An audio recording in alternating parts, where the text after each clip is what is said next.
June, I have a question for you. When, specifically, did you decide to run away from home? There was a meeting that my dad was having, and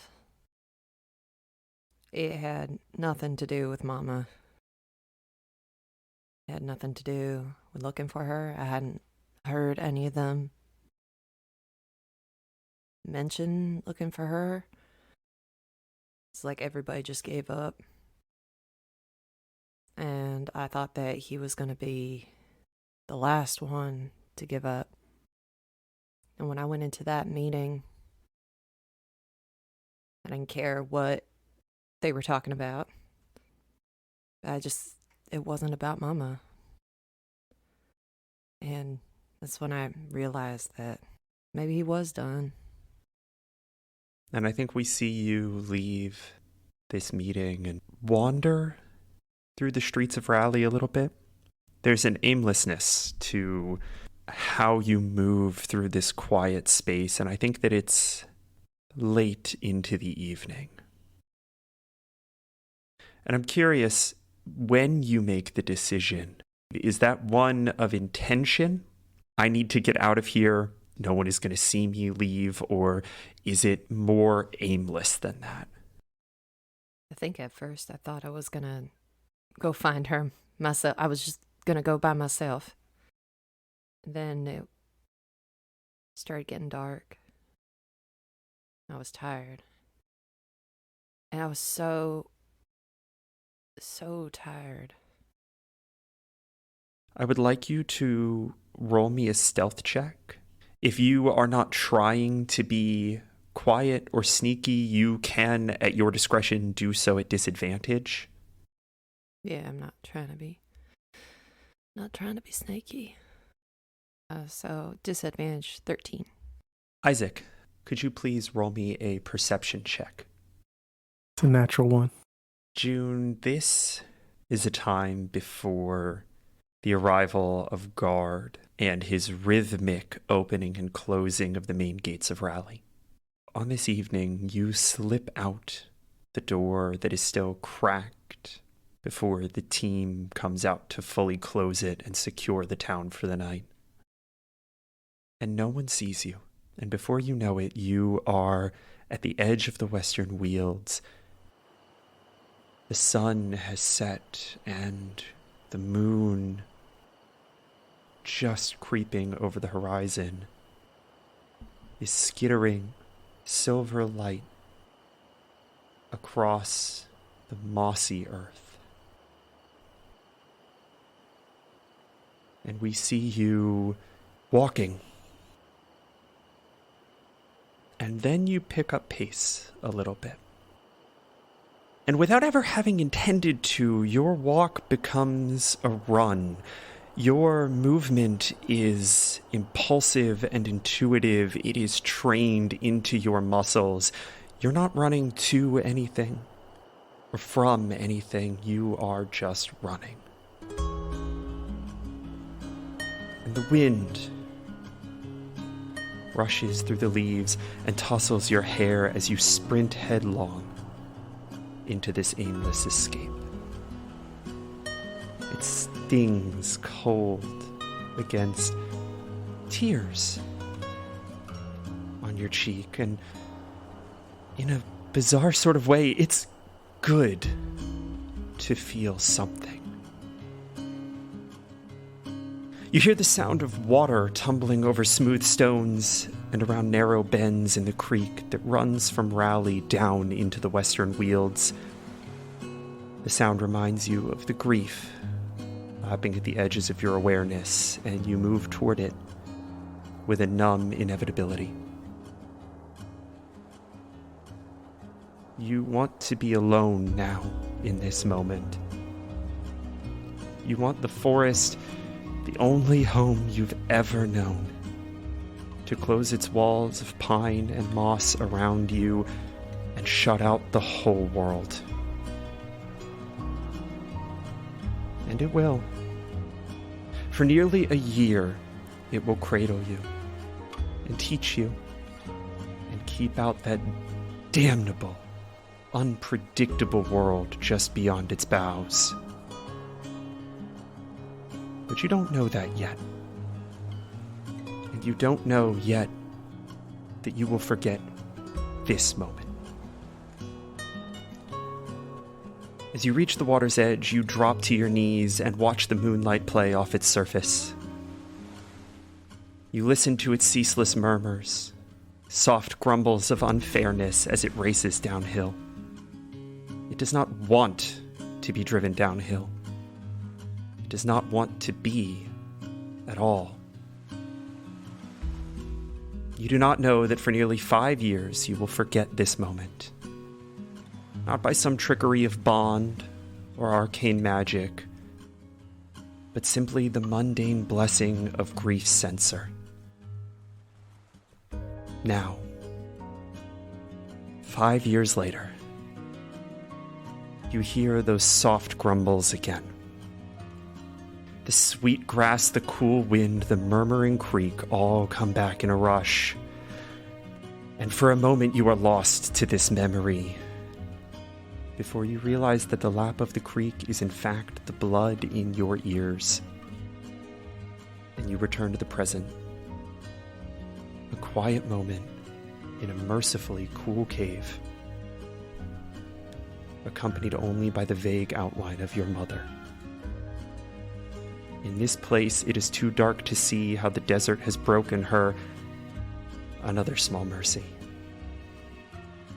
And she is waiting patiently for you to speak.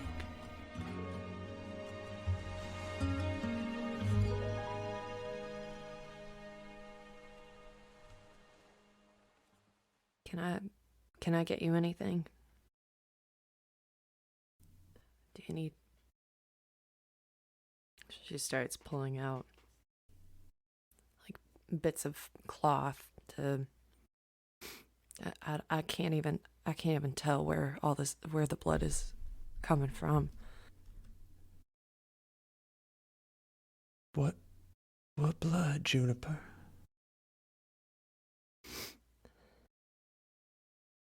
She looks over her again.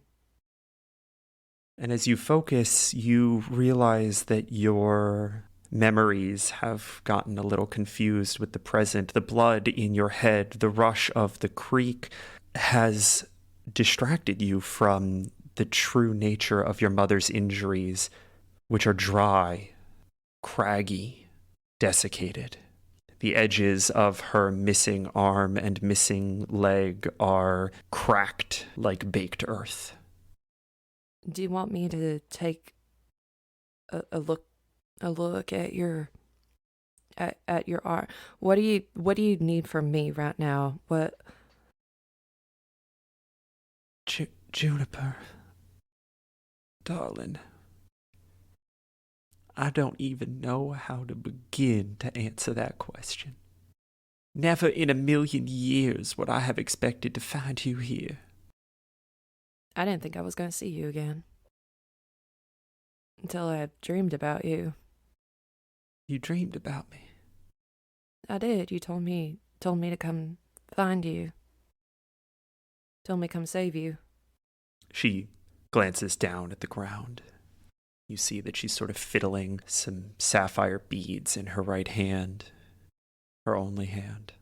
I see. One gets desperate on the verge of death, Juniper. I was expecting Agravar.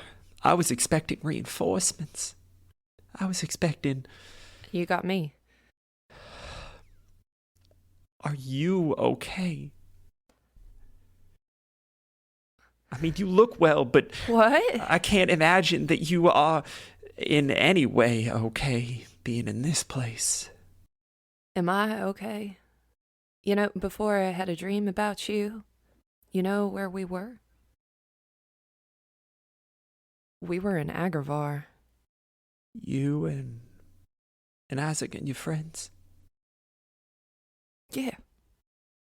Yeah, we were there. Honey, what were you doing in Agravar? There is no way that was a safe place for you to be. I love that you're asking me what I was doing anywhere. How many years have you not asked me that? And now, you're asking me what I was doing there. In a place that was not safe for me. That was the whole plan. To go. For you just to leave. I had every intention of coming home, darling, just as soon as the world was safe. What, leaving your other family behind? Leaving Hank behind? Hank would have understood. No. He's not happy you're gone. Doesn't understand why you're gone right now. Wait, hold on. I'm sorry, June. Did the Grand Matron not explain the situation to him? The Grand Matron said that you went on your own mission. The Grand Matron sent me on this mission. Seems like the sisterhood is having some trust issues. Surprise. Suppose it wouldn't be the first time. And she shifts and she sort of crosses one leg over her other, looks away. What did she tell you? We had been in conference for some time. You and Trent? Yes. I'd gotten her a seat on the council, the voice of the sisterhood beyond my own.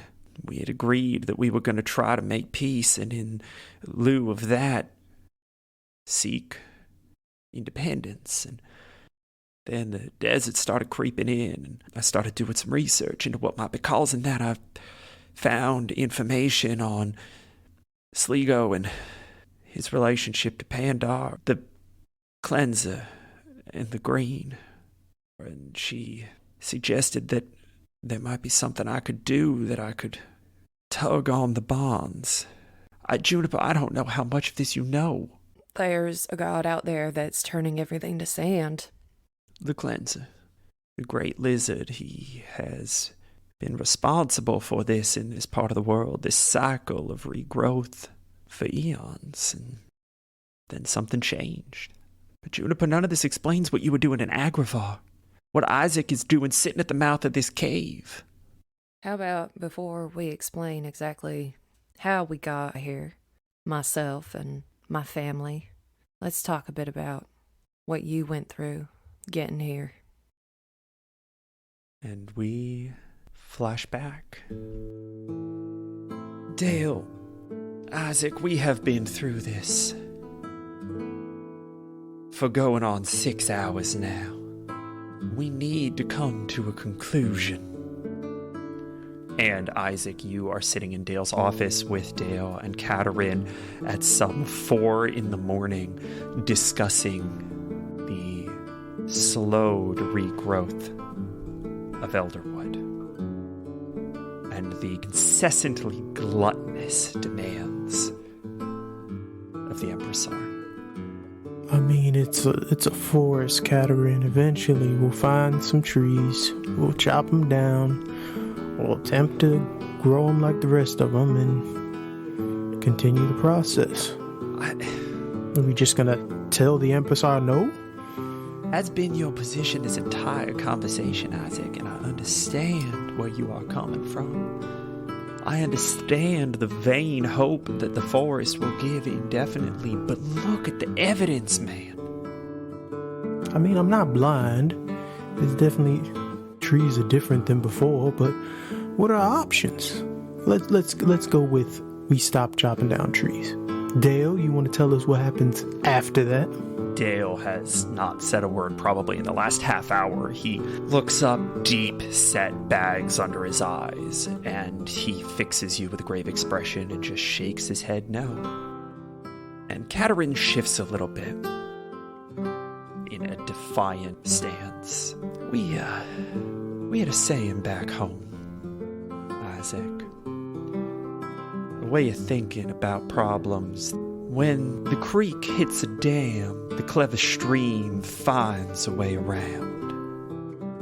So pray tell, how do you think our stream should find our way around a god? You know, it's funny, but I think the answer might almost be to literally find a way around. I don't think the answer's going to come from the Western Wields, Isaac. I don't think the answer's going to come from Raleigh. So what? We go traveling? A pilgrimage of sorts? Looking for friends? Build a rebellion? Strike down the empire? Like, the hell are you listening to this nonsense? Isaac, go ahead and roll me an insight check. It's my second natural one of the day. 2 of 2? Oh my god! All these flashbacks, dude. There's a reason why Isaac's such a dick. We are learning a lot about Isaac in this moment. He was oblivious to everything. Through the dice. The dice are like, hey, Isaac didn't notice shit. Katarin's eyes light up a little bit, and Isaac, you very defiantly focus on the man that you have served these past 10 odd years. And he gives a little shrug. Now, Dale, I've done a lot for you in this town, getting us here.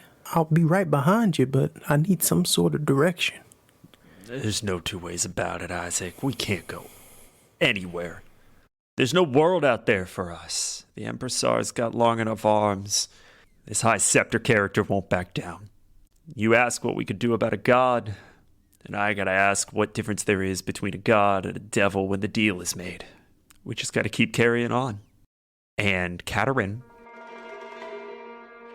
stands up, pushes her chair in, folds her hands just in front of her, gives a little head nod and says, well, gentlemen, we are clearly not going to reach a new answer this evening. I suggest that we all get a little sleep. Now, I'm going to go check on Juniper, make sure she's resting comfortably, and then retire for the evening. Well, what's left of the morning, I suppose. You two have a big day ahead of you. We have to mount another expedition, go look for more trees, if that's going to be the move, Mr. Lord Governor. I'll go talk to Leah about scrounging some folks up, get the boar ready.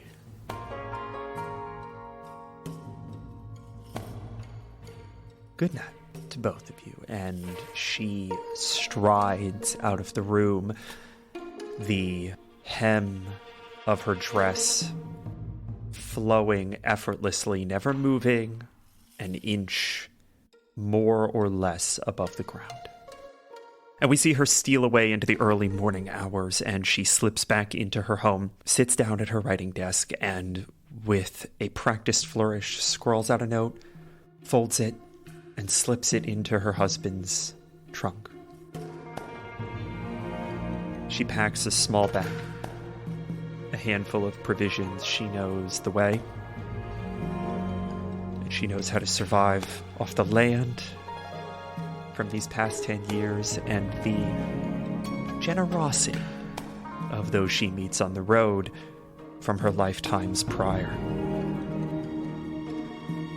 And in that purplish blue shimmer of pre-dawn, she disappears from Raleigh. And we catch glimpses of her flight. We see her steal away into Beetleback, a different mayor, a different community, eagerly willing to help someone on a political pilgrimage to Agravaur. And then we see her camping in the lush forests and grasslands of the fertile Agra Plains before arriving at the sandstone citadel of the Lord Governor. And she unsheaths a dagger, pops it into the wedge between two sandstones in the basement of the dark abyss, and a hollow opens, and she slips in and makes her way into the diplomat's suite, unoccupied for the evening. We see her pass through shadow, making her way to the chambers of the Lord Governor. We see her put Melmanon Lapignon in a chokehold and wrestle him to the ground at the point of her bow staff, then help him up and pull him into an embrace. And we see her slip into her son's bedroom. We see Hank confused, and then angry, and then cautiously relieved. And over the next few days, we see him vacillate between these two states as Katerin makes herself hidden in this place. And it is only when she is sure that through careful reconciliation and some manipulation that Hank has accepted her, that we see her slip out into the city and into the home of Grand Matron Riley Trent. A deal is made. Are you sure that you have the sway over the young heir to the throne that you think you do? Your plan would put him at odds with powerful men. Commander Antony has never been a force to be trifled with, and now as regent, he holds half of Agravar behind him at least. Still, I suppose you have some responsibility to clean up the mess that you've made. We see a small political ceremony where Hank ascends to the throne in the war room of the Citadel. We see a decision, an edict made in the small hours of the morning. Wardens mobilized, political prisoners taken, Antony thrown in jail, blood-red vines around the throat of Branvir, and then he vanishes. Agravar is at war, and at every step, behind every decision, Katerin stands over the right shoulder of her firstborn son, her obligation to the sisterhood and to Agravar. And then the desert begins to creep further south, and we see her in conference with Riley Trent and Harris Al-Zaroon and his wife and Hank. And information is traded, legends are swapped, each person having to decide how much of the mythology they wish to believe in this moment and how much of the propaganda of the Empressar they wish to question. Katerin does research. She finds much of what June has already found, and perhaps a little more. She finds a name. The Tanin call the cleanser Sligo, and they consider him to be a gentle and benevolent force, only encroaching where needed. Something is very wrong. And the rest, June, she's just told you. And you see that she is shifting slightly uncomfortable against this hard stone floor and a little wearied for the retelling of it. And she straightens herself up, takes a deep breath. I am so sorry, Juniper. But I had to make the world safe for you. I had to fix my mistake.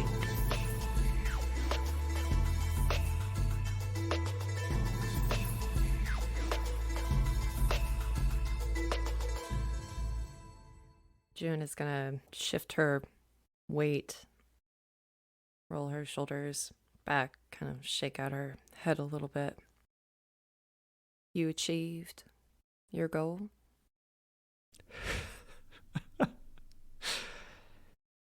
You were always so astute, Juniper. No, not yet, but I think there's time still.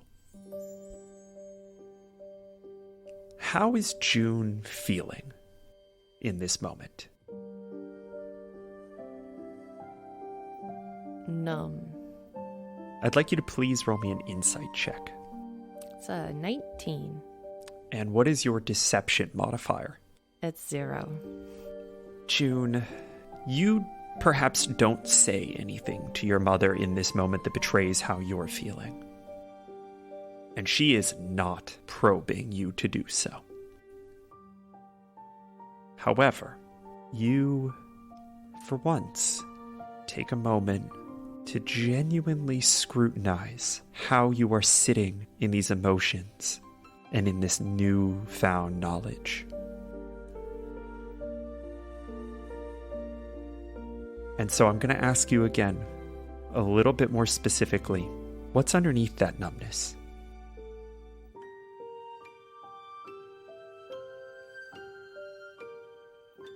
it's almost like a vibration.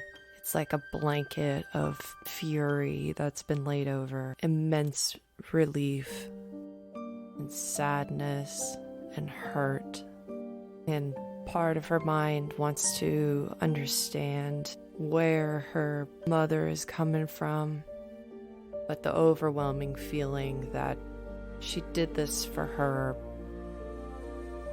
but without her. And while you're having these thoughts and scrutinizing these emotions, this complexity of feeling, we see June do something new.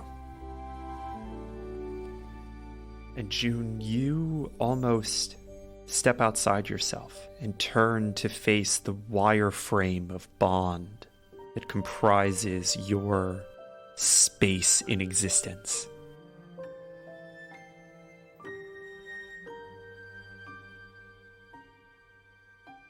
And all of those emotions, all of that complexity, all of those roiling connections to your mother, to your home, to yourself, to the people around you who should have supported you, who should have emboldened you, who didn't. You see a blanket of numb, almost burning shimmer. It's as if there's a heat emanating off of these experiences that is diffusing it, muffling it. And that numbness takes a shape. And you can think about that numbness taking a shape. You can think about it being a layer over top of your memories. And you can see through it. And you can see yourself for what you are in this moment. All right. What's the next step?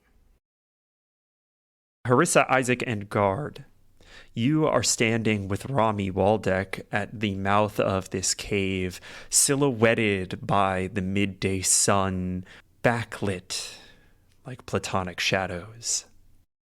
And you've been giving June space. But you've just heard her ask a very tactical question, and one that you all probably need to be involved in. Because as emotionally tumultuous as this revelation is, as bizarre as it is for Isaac specifically to be back with his oldest living friend, you all have work to do. And so you now have this asset. How do you want to prepare for this final fight? Well, this is kind of awkward, huh? You think maybe... You think we can go back in now? I don't know. Isaac's just 1,000-yard stare down the canyon. Every now and then Rami shakes her prosthetic hand kind of in front of your face. I'm gonna rip that off your shoulder and throw it out there. All right, you can see me. I think it's time we can go back in, and I think June may need a break even. So. Yeah, y'all go check on him. Guard will take that initiative and wander in haphazardly. Isaac does not go. Can I see them coming? Oh yeah, you can hear and just like tremor sense Guard approaching. Where's Isaac? He was looking into the distance in that way that he does. Oh no, that motherfucker's getting his ass. I'm not doing this. And she points down to her mom.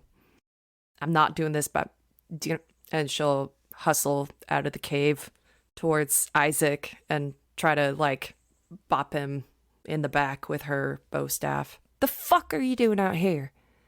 He doesn't move. I don't. I'm sorry. No, I'm not. You get in there right now. I swear to God, Isaac, I'm not doing this by myself. You will not leave me to face this by myself. He's gonna reach back a hand. Juniper, have I left you yet? Not yet. Pulls you over, puts a hand around you in a hug. I told you I'm not going anywhere.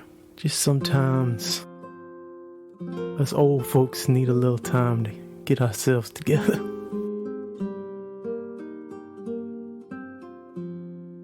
Oh, fuck your old folks bullshit. I can't do this by myself. And you're not going to. I'm just angry for you. That's all. Just shake her head. If Isaac notices the tension in this side hug, he just places a hand on June's head and just knocks his head with hers. It's all right. Are you done staring at nothing? Yeah. This damn desert air is so dry. It's got my eyes all fuzzy. Oof. All right, old man. Oh, all right. I don't have to like it, but let's go. While this is happening, Guard and Harissa and Sphinx are just sort of standing awkwardly near Katerin. Guard just kind of looks to the group and to Katerin. So, you're June's mom. She nods, and in a voice weakened by exertion says, I am, yes. And I'm so sorry that I have not stood and introduced myself properly or offered you any hospitality, but you will forgive an aged woman in her recent infirmities. That's Mr. Sphinx. Mr. Sphinx? Yes. I'm going to roll a little insight check. That's a 19. You must be Tanine. Sphinx is a bit standoffish, I think, with her, because if you think about Sphinx being the sort of emotional outlet for Saphra, he knows that this person before him is the reason for a lot of June's trauma and is trying not to be very angry about it. Saphra obviously knows better that in the current circumstances now is not the time. So he's just going to be standing there, sort of arms crossed, just sort of breathing out through the nostrils, you know, and being a bit grumpy. While Saphra says, yes, we are Tanine. Hard to miss, I suppose. Might have to know what you're looking for. I've had the honor of working these past 5 years very closely with some members of your tribe. They are brilliant strategists, and they've shown great courage. Don't go thinking flattery will get you everywhere. Just saying. It's okay. Sphinx, she's just gonna push him round behind her. Just out of the way. Thank you. My daughter's very lucky to have you as a friend. Well, she needed someone, huh? Without missing a beat, Katerin nods. There's no deflection in it. There's no attempt to ameliorate the impact of her actions. She simply accepts that what she did has had consequences and agrees with you. Listen, I am aware I have my own issues with my own mother, and I won't be taking them out on you, but I can't say the same for Sphinx, so he may be a bit testy. But that is not the priority right now, is it? I fear not, though I wish it could be so. Do you understand what we're up against? She swallows hard and nods and says, all too well. Do you know how we can stop it? I do not. However, I have learned a few things that I was hoping to pass along to the Agrivar forces when they arrived. If none are coming, as I am starting to believe, well, you all at least have a right to know. As Isaac and June are strolling up, he's just going to whisper to her, be honest with you, she looks jacked up. Does that help you at least feel a little bit better about the situation? I don't like that she's hurt. Damn. All right. Isaac will walk up to Katerin, places a hand on her shoulder, and if it's exhaustion or something like that, or whatever, so 5 or how many points of lay on hands that You tell me, man. June says she doesn't like that she's hurt. You know what? This is an emotional choice. Let's do all of them, all 25. Oh, shit. Okay. You rest your hand on her shoulder and feel the thunderous echoes of the universe pulse through this embrace, and she straightens up a little bit, healed maybe a few points, alleviating maybe a level of exhaustion. But her wounds do not heal. She's missing her whole arm and one of her legs and one of her eyes, and around each of these, the area where it appears to have been severed seems to be made of the kind of baked earth that one might see in not like a shifting sands desert, but like a plains desert, right? Like the kind of thing that you might see in the Sonoran or Death Valley, where it's like it is so hot and desiccated that the earth itself has split. It's like at the bottom of a dried out river. Mm-hmm. Now, mentally, are we used to seeing that? That is very different from your memories. Your memories depict these as, and have written themselves to be, normal instances of healed amputation or loss, Okay. right? Like, so this is new looking. this specific detail is new and somewhat irreconcilable. I think there's an element where it's like you just don't and can't assume anything at all. It is simply out of place. It is simply a thing that has happened that you find quietly irreconcilable. Turns around to June. Did the best I could. I'm not entirely sure what you did, Isaac, but I appreciate He walks away. the initiative. June's gonna throw out her staff so he doesn't walk too far away. Just from her. Doesn't leave the group. These losses were incurred, I believe, through my contact with Sligo, with the cleanser. It's hard for me to say exactly when for each one. The memories don't line up appropriately. They have sort of always been this way, but not at the same time. I have had 3 separate encounters with the god. I have been kiting this thing around the desert for weeks. Did you say Sliga? Sligo. It's an old Tanine word. It's the only name I could find for this god. That name hasn't popped up previously in the things we've been looking at, has it? This is the first time. Nope. Can I do some history check or survival check or something as to what I may have heard of that? Yeah, absolutely. Go for it. I got a nat 1 for a total. God, I love this fucking Okay. game. This is an incredible episode. Holy shit. 3 nat ones.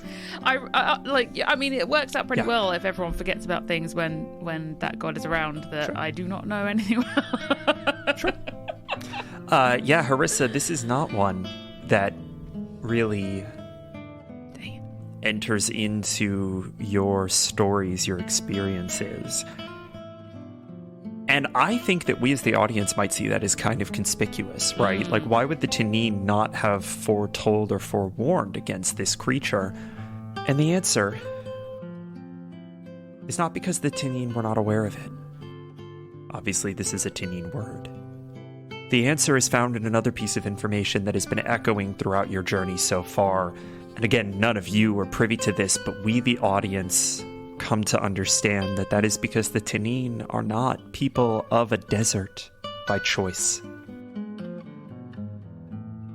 And their oldest stories are deeply anchored to the Eastern Wields.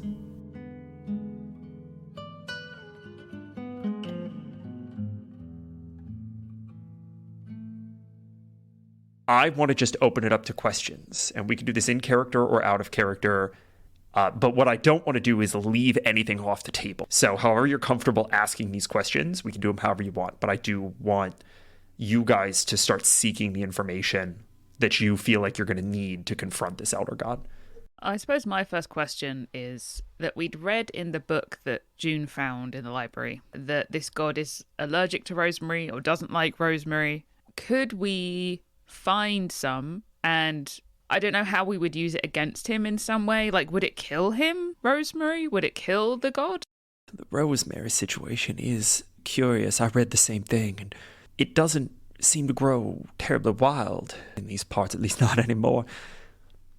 However, the old empire seems to have planted it in and around these, well, they call them outposts. And they are all very curiously well defended by way of rosemary bushes and shrubs. I'm certain that we could find some if we were to find another outpost. As a matter of fact, a large part of what I've been doing has been systematically removing some of that rosemary to keep the cleanser moving between these outposts to slow his descent toward Agrivar. I don't believe that it will kill him. I think it is simply an aversion. I would call it a distaste, honestly. So it wouldn't do him any damage, he just doesn't like it. I have no idea. He won't get close enough for me to know whether or not it will do him damage. How do you attract it? That's a curiosity as well. I was able to find some reliable information from the old empire.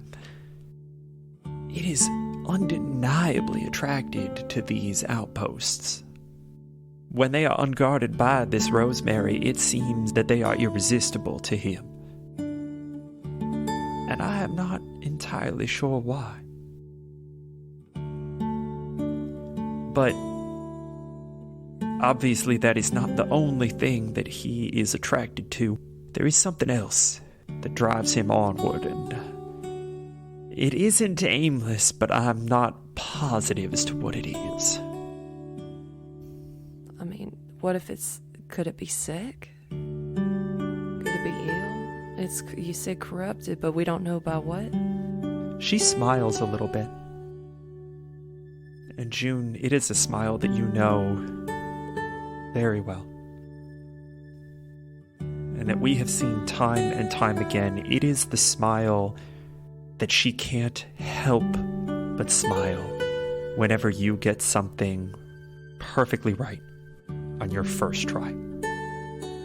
Don't look at me like you're proud of me.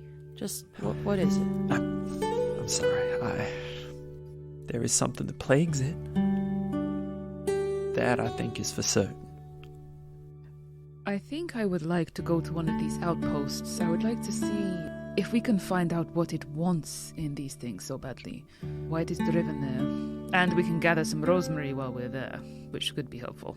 She looks a little surprised, and then straightens a little bit and says, I suppose I haven't had the luxury of risking actually entering one of these outposts. He has been too upon me, and I have been too unable to flee. But I know of one not far from here. It was going to be my next target if, God forbid, I was going to have to do this another time. Well, I think that may be our next step. What do you all think? And she looks at Isaac and June and Guard. Sounds good, Captain. We've got mounts. If anything, it'll give us some time. We're not trying to kill it, right? We're going to try to figure this thing out. I do want to try and figure it out. I do. But if this god is, well, rabid, maybe it needs putting down. And that's something we may need to consider, or it may devour everything. I mean, Demoiselle had her partner to assist. This one's a little different. Isaac, I'd like you to please roll me an insight check. Just go 3 nat ones. We can do it, right? Yeah, come on, guys. We got this. That's a 12. On a 12, you realize that your assertion is not just one of hopelessness, but one of insight. You're not sure what it means. But when you acknowledge the real constraints of the situation, you identify what may be important to the problem. A missing partner. Katarine has been shaking her head defiantly at Harissa throughout this back and forth, and she says, Juniper's right. We cannot continue the grim work that the Empressar has started. I understand that things look bleak, but when the creek is dammed, the clever stream finds a way around. Hi, friends. It's Patrick. When we were recording this episode, it was stressful. We all had to take a few moments here and there to process what we were feeling or to just sit in the newfound information. And so we wanted to do that in this mid-roll. Instead of telling you how great the Patreon is or all of the manifold projects that we're working on, we just want to take a minute to take a breath. So take a minute, take stock, do whatever you need to do.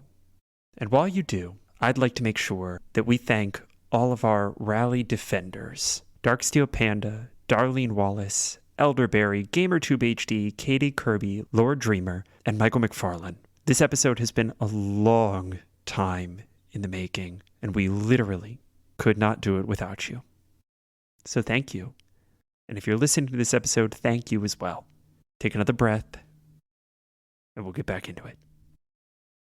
You have all decided to make your way to the ruins of an Imperial outpost. How are you moving Katerin? How are you bringing her with you? I just do a quick, and out of the sand, kind of like the dune sandworms, it just rumbles up. Who is sort of default leading? Is anyone taking point? I can. Yeah, if Katerin gives me, it's southwest. Harissa, do you have any specific tactics for navigating this part of the desert? Actually, I think I'd want Spinks on top of guard, basically meerkatting. So he's going to be like a bit of a okay. Keeping his highest vantage point, can kind of keep an eye out. Sure. I want to keep him out of trouble. I want him to be focused. Sure. That's what Saphra's gotten him doing. I am going to ask for a group survival check. This is going to be made at disadvantage. However, I'm going to give the help action from Scrumpy and Rami. So two of you can roll flat. Shall we do the people with the lowest survival rolling flat? My survival's actually pretty good. I have +4. Mine's +3. That's pretty good. I got some good survival. Well, Isaac should definitely take the flat roll. That's for damn sure. All right, so Isaac gets help from Rami. Who's getting help from Scrumpy? Let's say June is getting help from Scrumpy. Okay. Now, if you would please give me a group survival check on that basis. So wait, mine's a flat roll? Yep, June and Isaac are rolling flat, and Harissa and Guard are rolling at disadvantage. It's a nat 20. Oh, fuck me. That's a 23. Nice. I canceled out your nat 20 with a nat 1. Nice. Nice. I got a 14 after Okay. I got a 13. That is a group DC 14. That is 1 away from a success. So close. But Can I get a perception check from Spinks at advantage, please? Ooh, yes, you may. Also, Isaac would have told Saphra to ride with Katerin on CJ. Oh, so we're both up front on CJ? Mm-hmm. Okay. Isaac's walking with guard, yeah. Okay. Perception, you say? At advantage, yes. 22. Spinks, on a 22 perception, is the first to see in the infinite blank distance of this white, gleaming desert a dune rolling in the shimmering heat, bearing ominously in your direction. Spinks, if anyone was to be looking at Spinks in this moment, they would see him sort of looking around, glancing, then fixing on a position, squinting, and then his eyes getting real wide and his frills just getting real big.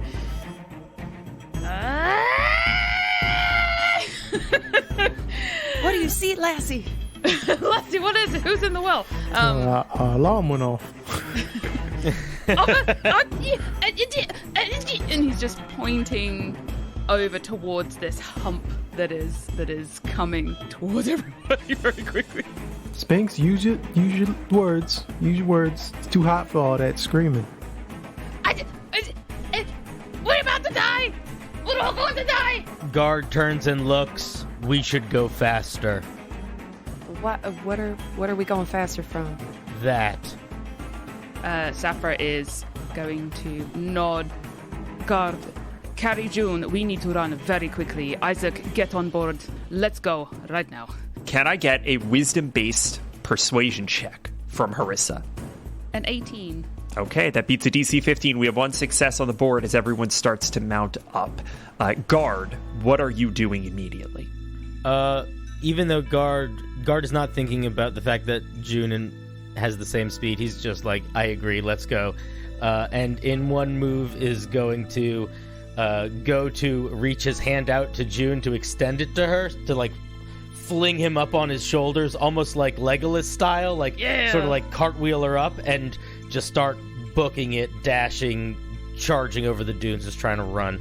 I am going to ask you to make me an athletics check, please. Oh, that's not great. That's a 13. This was a DC 15. I do not think that you fail to pick up June and start moving in a direction. I think that instead what happens is that June realizes that even at this pace, you are never going to outrun this thing. It is closing too quickly. Mm-hmm. So that is how we're going to represent that failure. What is Isaac doing? I think Isaac, watching everybody run off, is like, oh yeah, you are an old man. He's going to try and slow this thing down. And I want to use my channel divinity, Nature's Wrath. What's the range on Nature's Wrath? Cold.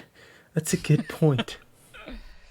Oh god, that's 10 feet. Never mind. JK. Or I could shoot a moonbeam at it. That's also fair and valid.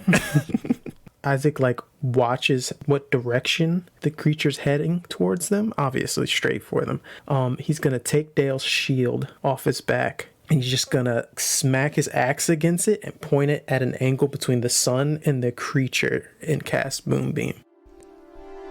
Oh, That's cool. fucking brilliant, and I love it. You see this beam of light glint off of these patinaed copper scales that are breaking through the sand. And even from this distance, you can see that just beneath them are blood red vines. June, what are you doing? I think we should split up.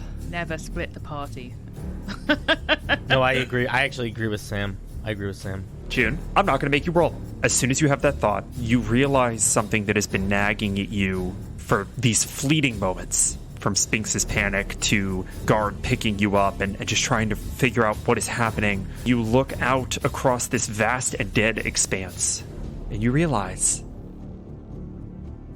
there is no bond to this place. You all, connected to each other, are a fixed and dense interconnection of bond. It's dragging our bond. Okay, can I stay? I want to stand up on Guard's shoulder and just say, we gotta spread the fuck out. I'll be fine. I can take this son of a bitch all by myself. I'm kidding. Guard is going to grab June like under her arm and throw June at Isaac. Keep an eye on him.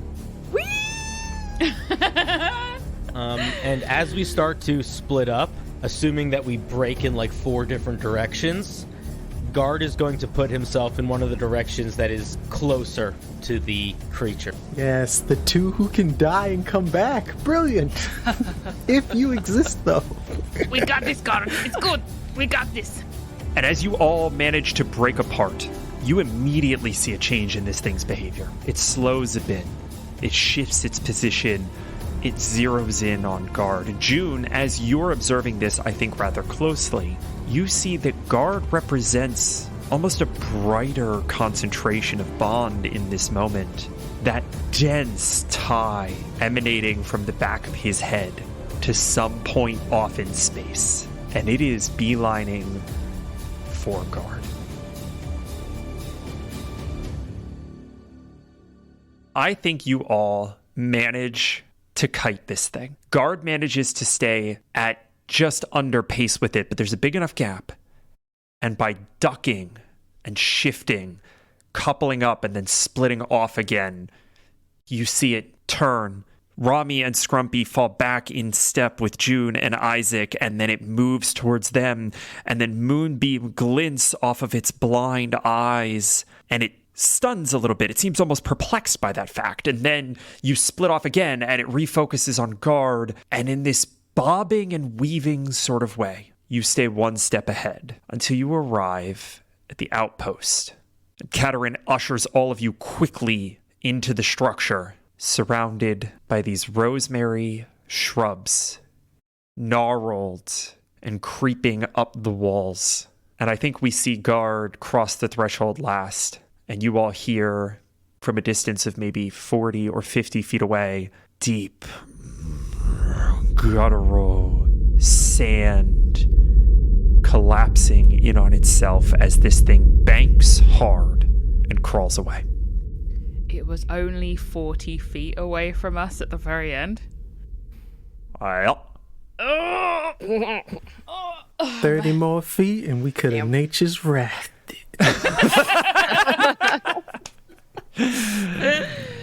Isaac just fucking lies down.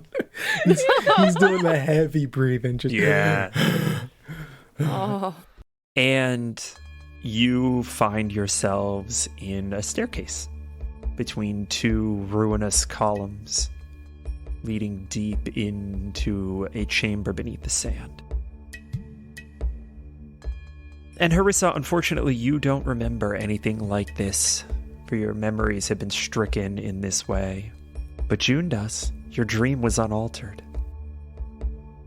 Pull out my piece of paper. It's very close. I mean, there are stark differences now. This is almost certainly not the same place that you dreamt about, or at least that you were able to recall in your drawing, but the important details are the same.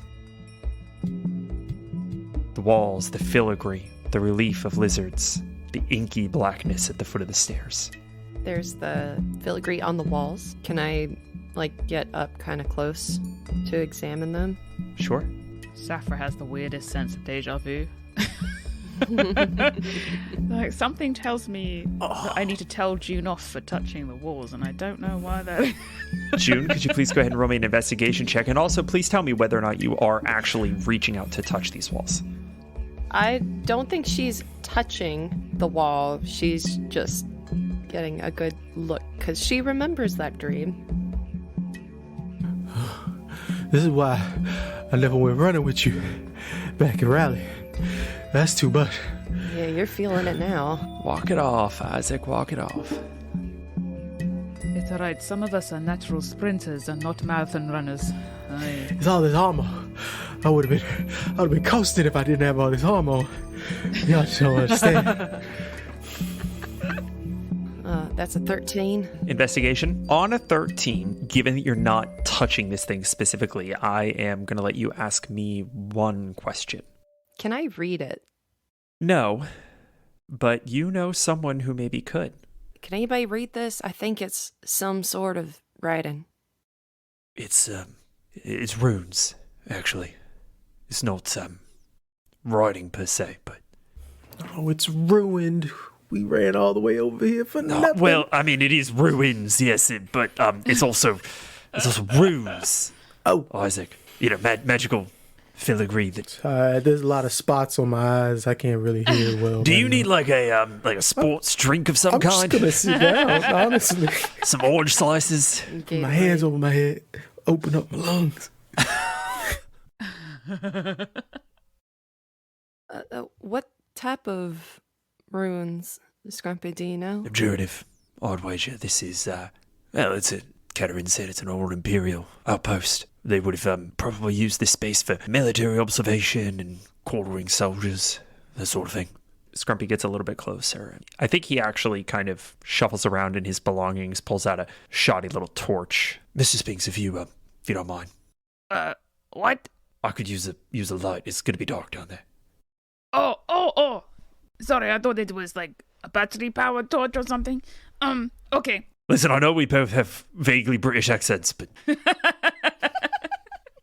He just goes... and then he kind of coughs and excuse me. Oh, excuse me. And Scrumpy passes it over the wall. Not absolutely sure what sort of consequence these runes would have, but they are certainly abjurative. You could see here and here. They activate on contact and seem to be wired up to something down there. Do they look familiar to me at all? You can make me a religion check.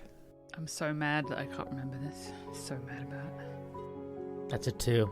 They don't look intimately familiar, but you recognize the similarity.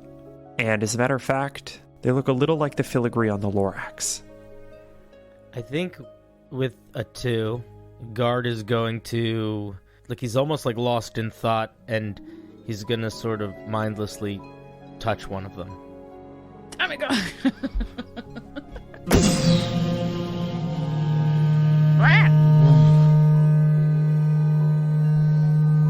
Light dances on the surface in the channels and drains down into the dark basement. And Scrumpy...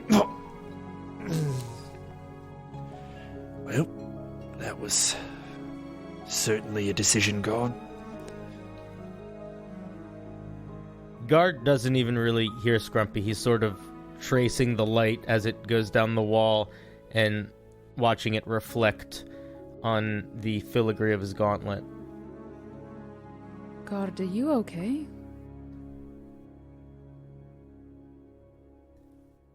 I think so. This feels familiar.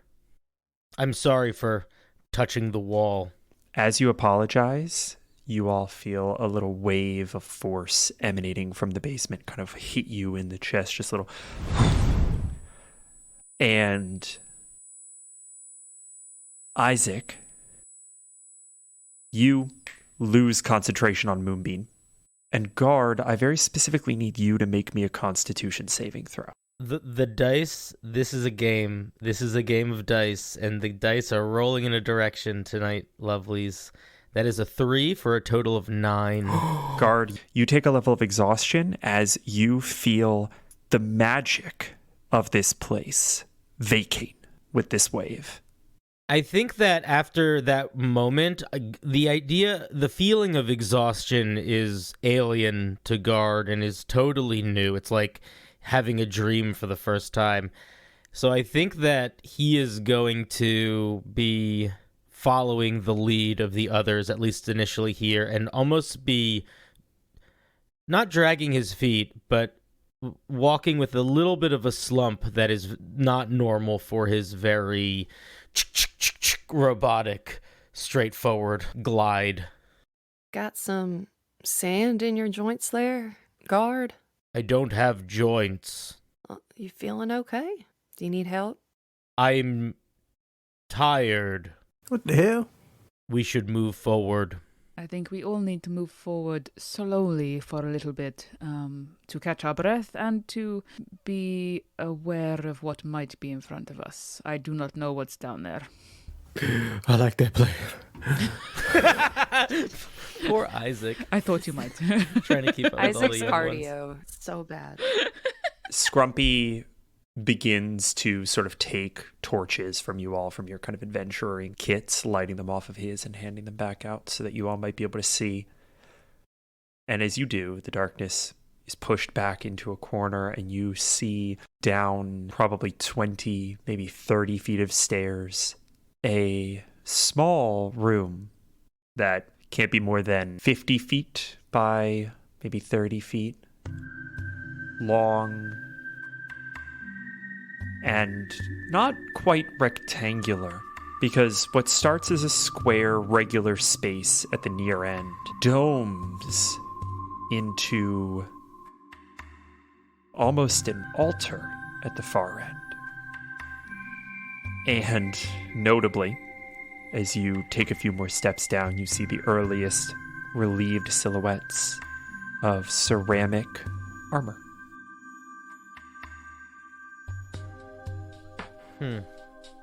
Like Mama Riza's armor, or a little bit older? Older.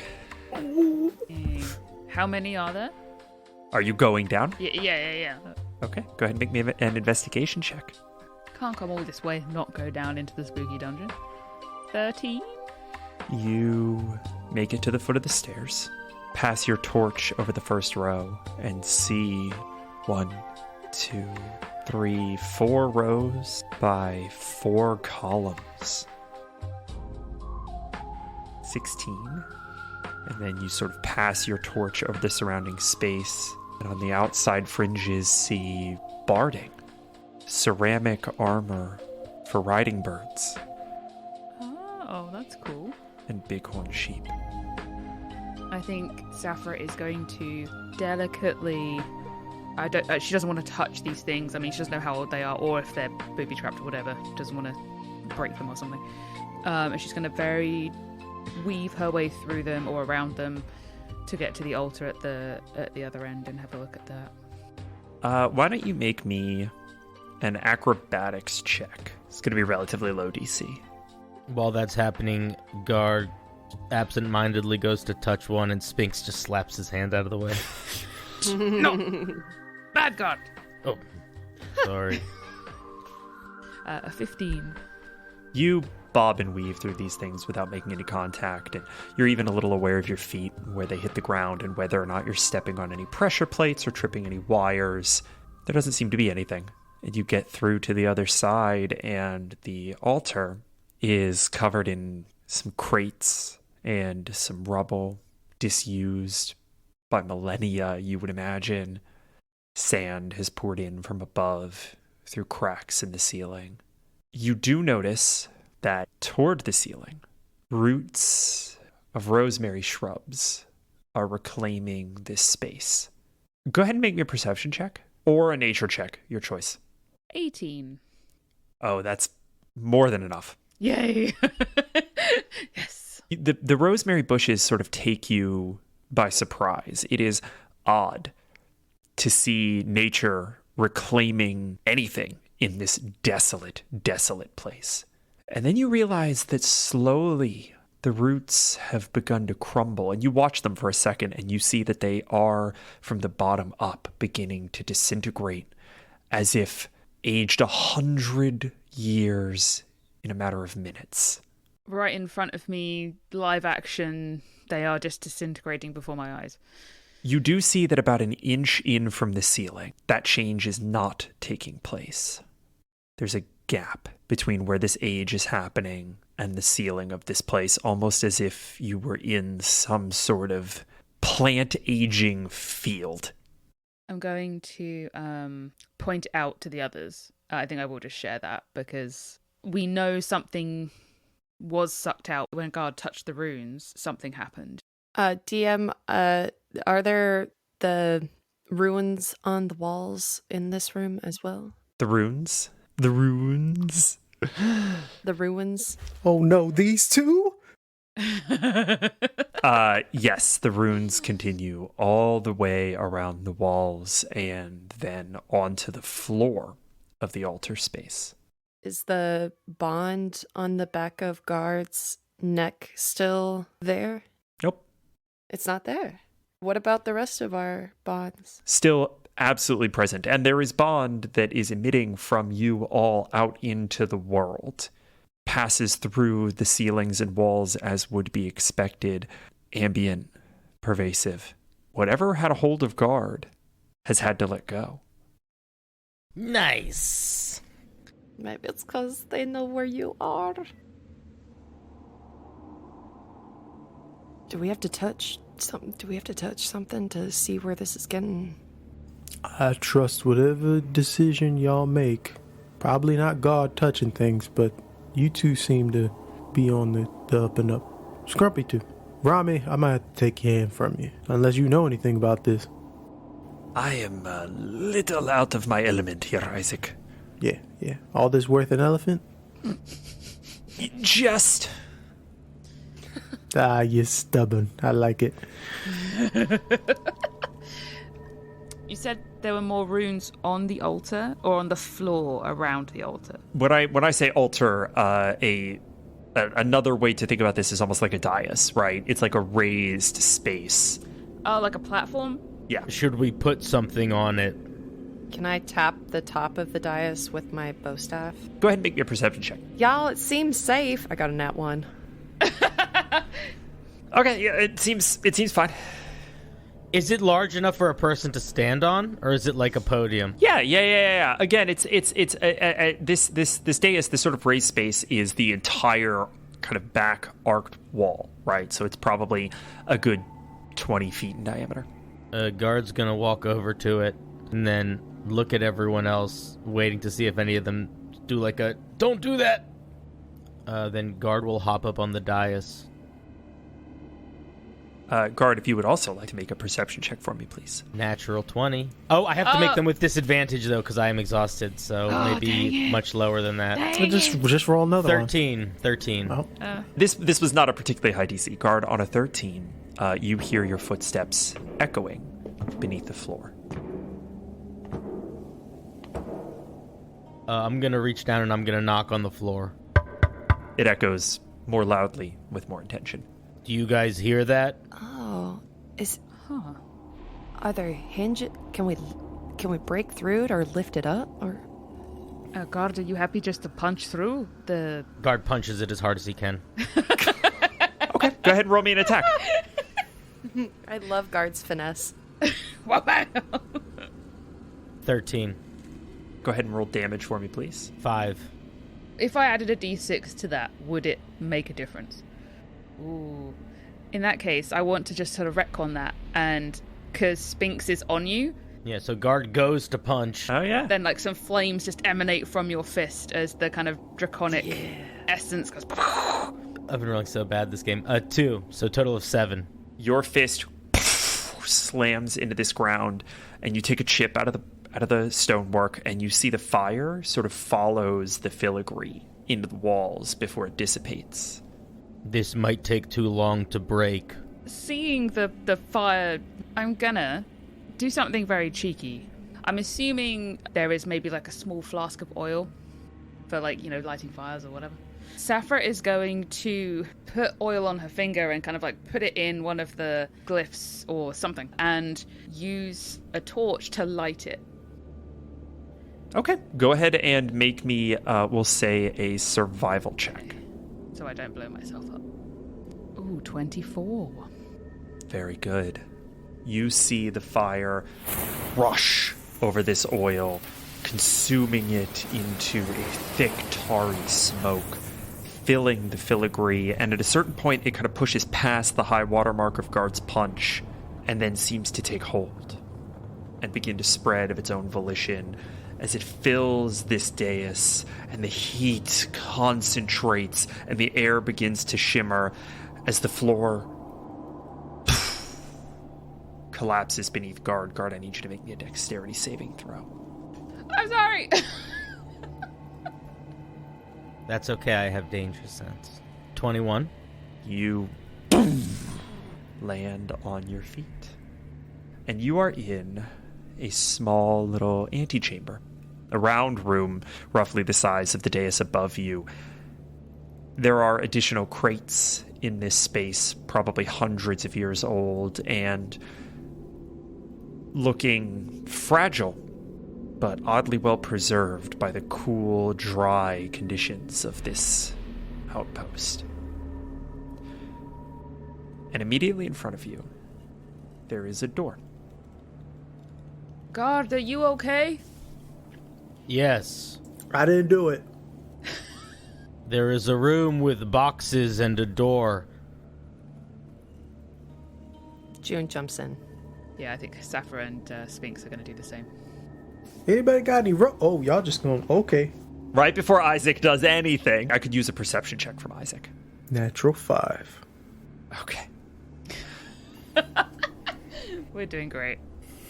Really? You don't see why this may be happening, but you hear a low rumble begin to approach the outpost once again.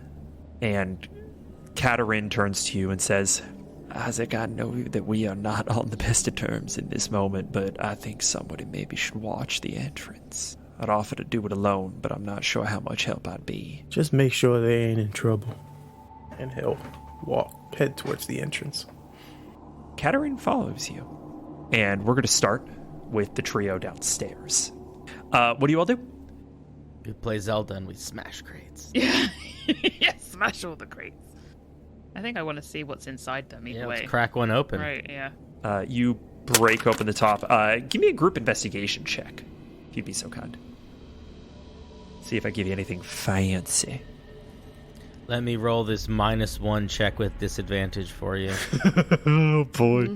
A natural 20 and a 5. Oh, Oh, rough. 7. Okay, and Harissa? 15. Okay, so that's a 7.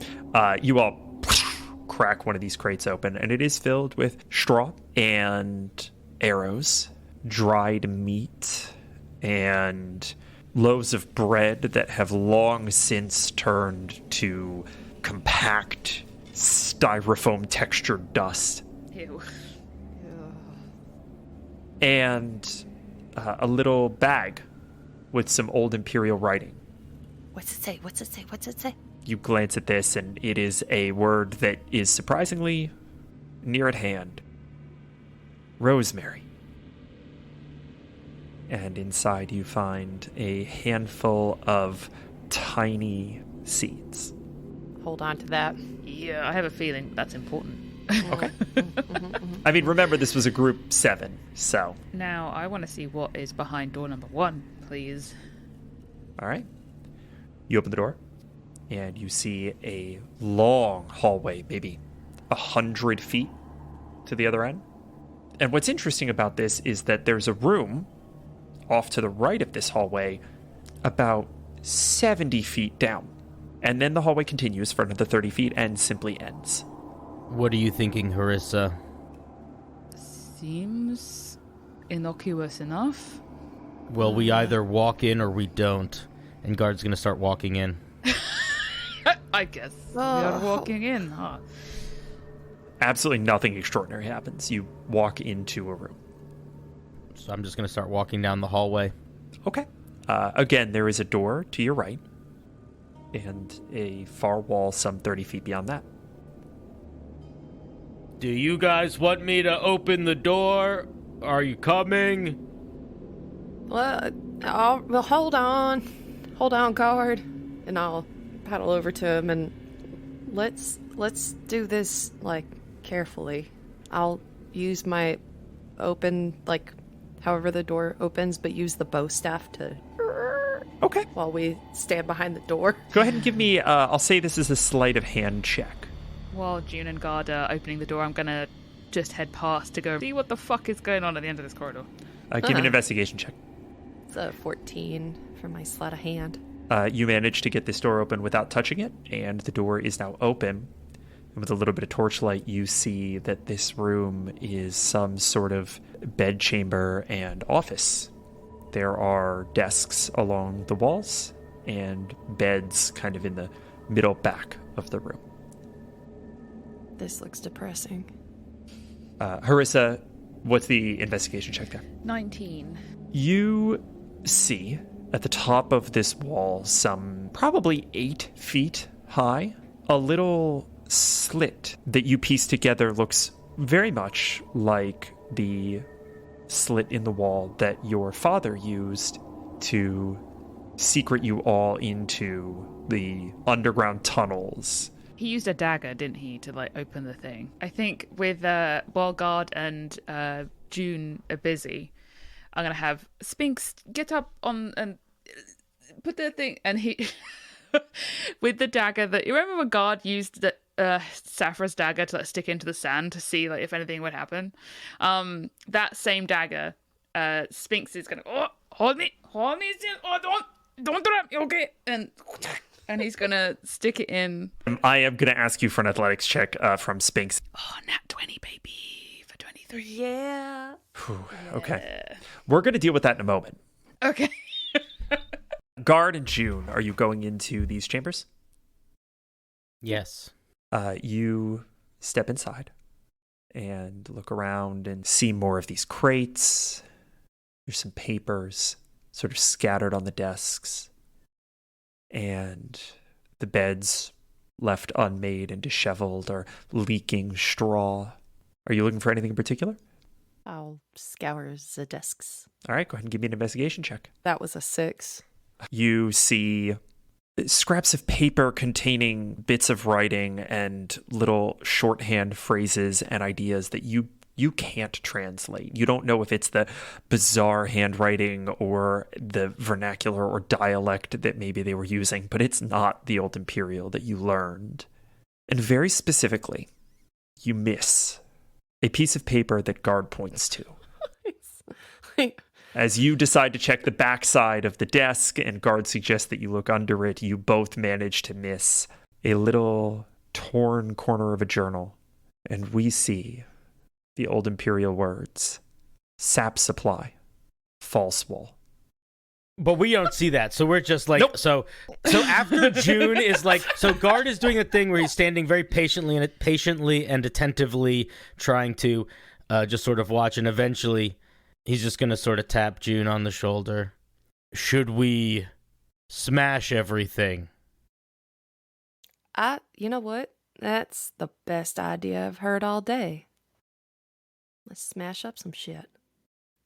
With caution in case of traps. Oh, and right. Then right. Guard is going to take out his axe and just start smashing crates. Rage room! Rage room! Let's go. With that, we are going to cut to the top floor. Back in the shadow of the doorway to this place, Isaac, you and Katerin, who's sort of leaning on this crutch that Scrumpy has made for her, are keeping an eye out. And you hear, almost as if circling this place,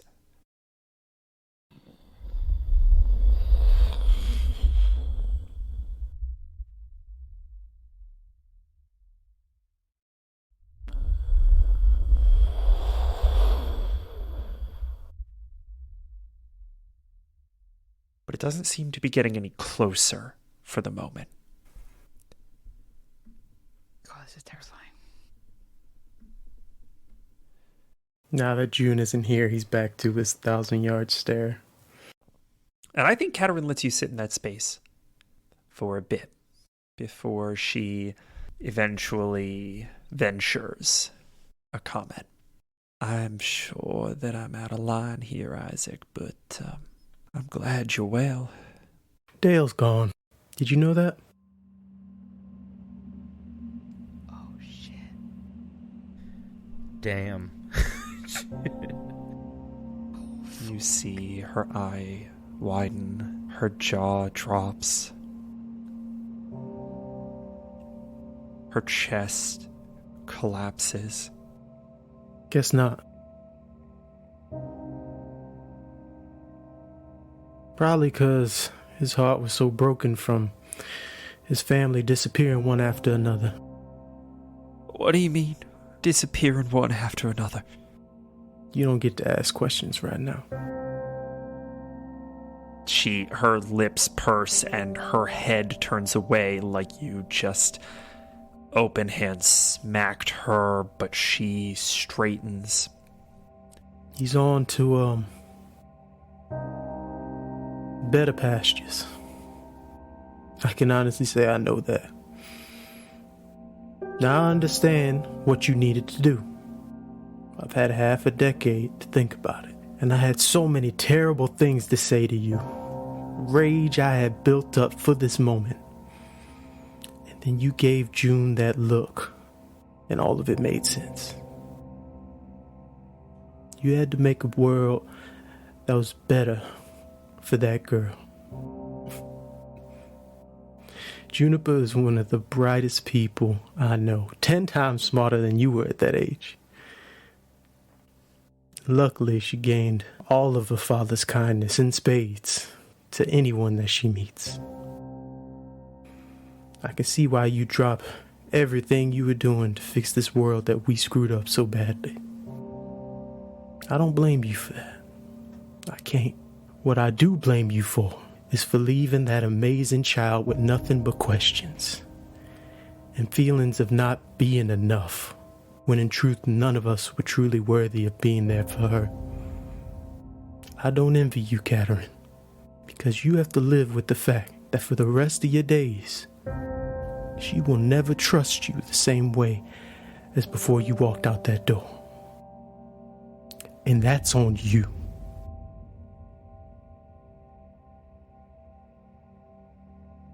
Isaac.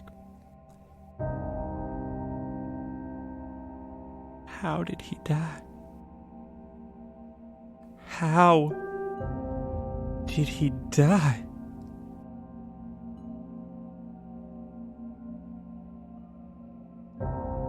He was tired. Isaac, I need you to roll me a deception check. That is a 6. I'm deceiving? Katerin drops the cane and somehow, just through sheer force of will and balance, manages to bound down several stairs. And she grabs you and turns you around, and you look into her one good eye, bleary with rage and tears, and she says, I do not know if I will ever be able to fix this, and I will have to live with that. But Dale Snowthorn did not die because he was tired. What? No, I was there. And Isaac, as you are scrutinizing your memory of the past, you remember a detail that had been hazy for you, not something that you had thought much about. But when you found him on that day, you had to brush from his pillow the scrap of a blood-red vine. And with that, we cut back to the chambers, and June and Guard are just absolutely beating the shit out of this space. What does that look like? Is there like a method to this? I'm going to be very honest. Unless I am given direction, Guard is going to be, he's just going to be going systematically and literally just smashing everything in the room to see if it unveils anything. June's doing the total opposite Great. and just swinging around her staff and like doing cartwheels over Guard and just trying to destroy as much as possible.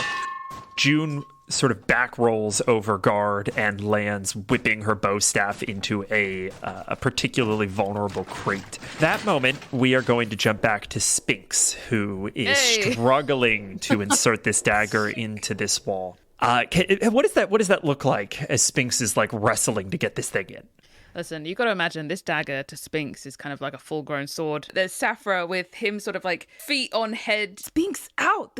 Mind your claws, damn it! And then like you just hold still. Yeah. Hurry, go! And then finally, as he lines up the shot and just sort of slides the dagger in, and then just kind of dangles from it. I got it. Did anything happen? As a DM, can I get out ahead of this and say that I'm really sorry? I swear to God, Pat, Pat, if no. you try to kill your wife again, No. No. At this point, we're asking Burn questions. it to the ground! I really didn't think it was going to be Spinks doing this. Oh, you're about to kill him. We hear...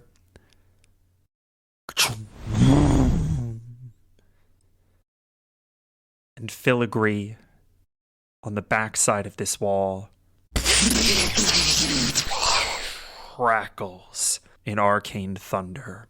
How many hit points does Spinks have? Oh no. 5,000. Yeah, he has quite a few, thanks. He has 30 hit points, which ain't nothing. Unfortunately, that is 70 too few. To avoid 100 points of damage. who the fuck did you think was gonna do that? power word kill.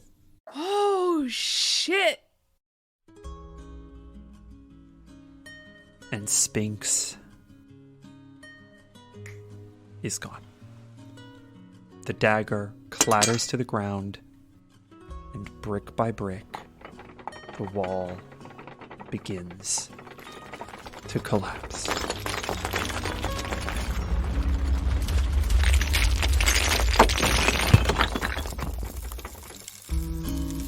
been searching in the dark, trusting every clue I found.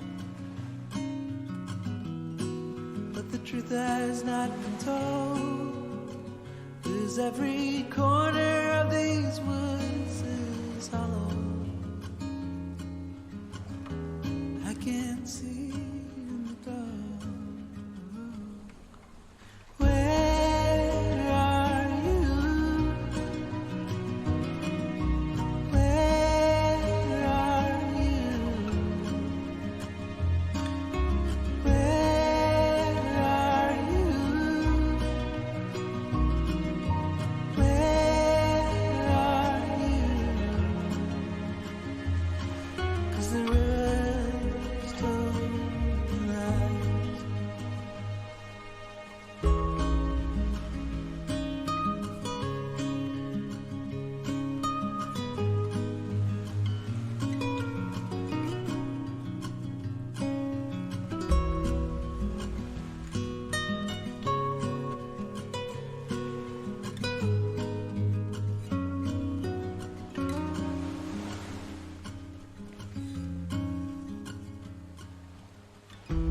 Sometimes light is breaking through, but my blinded eyes can't reveal an illusion. I can't trust it being real, so I keep on wondering until I feel you, feel that you're alive. Where are you? Where are you? Where are you? Where are you? 'Cause the rivers told me